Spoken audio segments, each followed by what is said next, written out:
Hello and good morning, everybody. It's me, Julian, and today I would like to provide you with a very simple and accessible explanation of what is arguably Hegel's most important philosophical concept, namely Geist, or spirit. And if you're familiar with the expression Zeitgeist, then you already have an inkling of what this term means. What I'm going to try to do here is make Hegel a little bit easier to understand without losing the complexity. And I think a really good way to start doing that is by asking a seemingly simple question. What is the purpose of philosophy? And by extension, what is the task of the philosopher? Plato articulated an answer to this question in the following terms. In his allegory of the cave, he posited that the task of the philosopher is to leave behind the cave and to enter into the world of truth. By which he meant that the purpose of philosophy is to go beyond the world of appearances, the phenomena, the shadows cast upon the cave wall, and to enter into a world of truth, a world of the ideal or essence. And this is how we have to understand the word idealism. Idealism is a system of the ideal, which is another way of saying a system as to the appearance of the ideal. And for Plato, the ideal was a godly essence that lay behind, or perhaps within, every object that appeared to us. Therefore, once again, the task of the philosopher was to engage into an inquiry as to the nature of the ideal, truth. Now, in more contemporary terms, or at least in the time of Kant and Hegel, this notion of the ideal, or essence, was recast as reason with a capital R. So let me try to explain that real quick, so it will be helpful in understanding Kant's critique of pure reason and Hegel's reaction to it.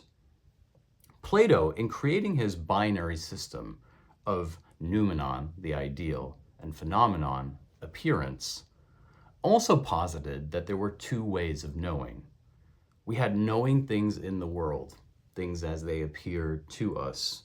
This was reason with a small r. And then there was a higher version of knowing, which was knowing the truth exiting the cave, which was reason with a capital R. And now you should be able to understand Kant's critique of pure reason, at least its title. Kant is essentially asking the following question, which he believed to be an empirical and a Humean one. It's a critical, skeptical question. Kant says, how can essence or the ideal truly be considered a noumenon, i.e. pure, if it first has to appear to us as a concept, namely through conceptual reason? In other words, Kant is putting a stick in the spoke of the Platonic metaphysical logic. He's trying to upend it by essentially asking, what if noumenon is itself a phenomenon? In other words, Kant is saying, doesn't the ideal have to appear to us through a phenomenon? Therefore, can it truly be pure? This means that Kant is questioning the nature or the form by which the ideal can be known. It's an inquiry, a critical one, into the idea of a pure form. And yet, Kant performs what I sometimes like to call the Kantian cop-out, which is to say, he says, isn't the noumenon maybe a phenomenon, or perhaps first a phenomenon? But then he nevertheless upholds the idea that there is an ideal, a noumenon, an essence, that exists outside the boundaries of human perception and reason. This is what he famously calls the things in themselves. Therefore, Kant's critique of pure reason concludes that there is a truth that exists outside the cave. What's important here, and let's be a tiny bit more abstract for a moment, that Plato distinguishes between the ideal content and the form through which the content appears to us. Namely, the form through which it appears is the phenomena, and the ideal content exists outside what is now supposedly insurmountable barrier of Kantian reason. Kant essentially creates an insurmountable problem for philosophers by saying, as soon as you think it, it is no longer pure. As soon as you think it, it is no longer the ideal. Therefore, Kant says we're all trapped in the cave and we'll never find a way out. And this is enormously depressing for the philosophers of his era, which means that the two most prominent responses to Kant become Fichte and Schelling, who both go in opposite directions. Schelling, in his Naturphilosophie, idealizes nature and the absolute. In other words, he diminishes subjective reason and casts it against the vast spectrum of the unknowable occurrence of the absolute essence. Fichte goes the other way. Fichte absolutizes the subject. Everything becomes about the self-positing of the I, or das Ich. This means that both of them are responding to Kant's problematic.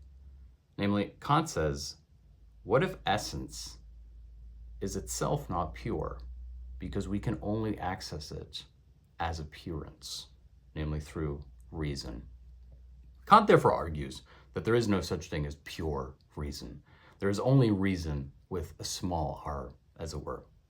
And this is where Hegel comes in. And here you can see the title of Hegel's most important work being directly in contrast with Kant.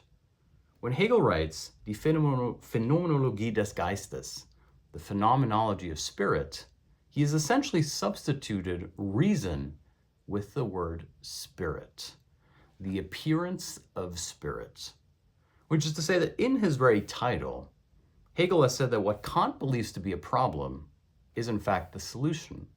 It is not that we must come to essence, spirit, it is that essence comes to or through us. Hegel therefore completes the Kantian Copernican turn. Kant himself refers to this as a Copernican revolution, namely, as for Copernicus, where it's no longer that the sun revolves around the earth, but that the earth revolves around the sun. In the metaphysical binary of subject in the world of phenomena and essence in the world of noumena, it used to be that the subject revolved around essence or the ideal.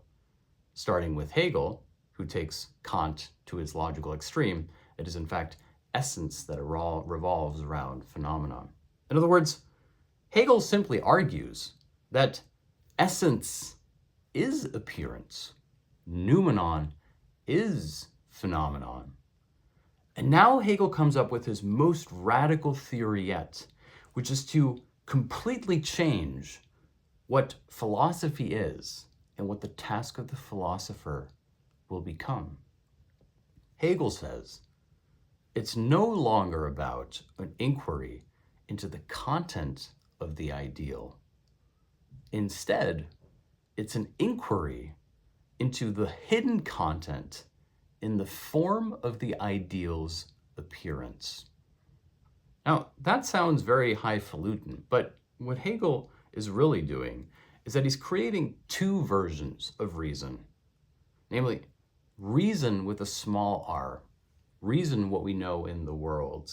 This is what Hegel calls Verstand, or knowing. It's that which can be studied, or seen, or thought. And then we have the higher knowing, Vernunft, namely reason with a capital R. Now this in and of itself is not revolutionary. This is very close to what Kant and Plato already believed. Higher knowing of the ideal and a lower knowing of things as they appear to us. And yet, Hegel is not done. Hegel then argues that Vernunft, namely the higher knowing, pure reason, is not knowledge of the content of the ideal, but instead knowledge as to the truth of the appearance of the ideal in its supposed opposite form, namely subjective reason, or the unfolding of phenomena in the world as history, as worldly events. Therefore, Hegel makes the argument that the task of the philosopher is no longer the inquiry into the ideal content of essence, but instead into the hidden ideal content in the appearance of content as such, or if you will, the disappearance of content in the Kantian system. Which means that, strictly speaking, Kant becomes more mystical than Hegel.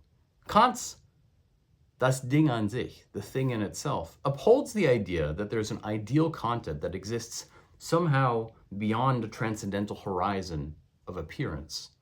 Hegel says the only ideal content is the content hidden in the form of such impossible or futile appearance itself.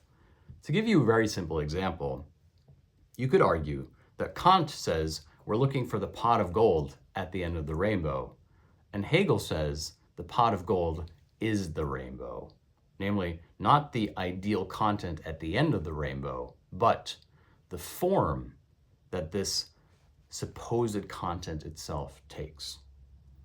Therefore, Hegel is anti-formalist, which you may have heard before, which is to say he's anti-binary metaphysics. He upends the metaphysical premise of noumenon versus phenomenon, of substance or the absolute versus subject.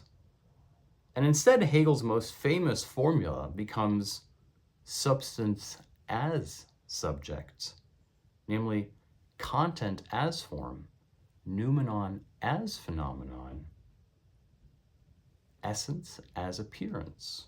The ideal is not something that exists outside the cave.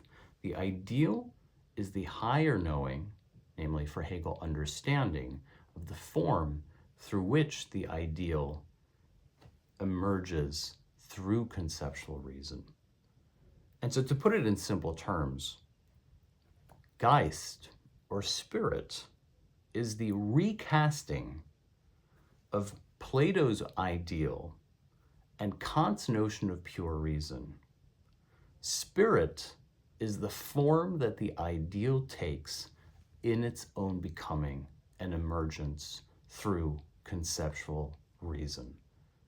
Therefore, Hegel is the last truly metaphysical thinker in the Platonic sense. After Hegel, the task of philosophy is no longer to exit the cave into the world of truth or to pierce the transcendental veil and to see things in themselves, but instead to understand the mechanism, the processes, the formal structure by which essence makes itself heard in the world of appearances. And of course, the sequel to this video would be how Marx then takes this idea and interprets it according to his historical and economic theories.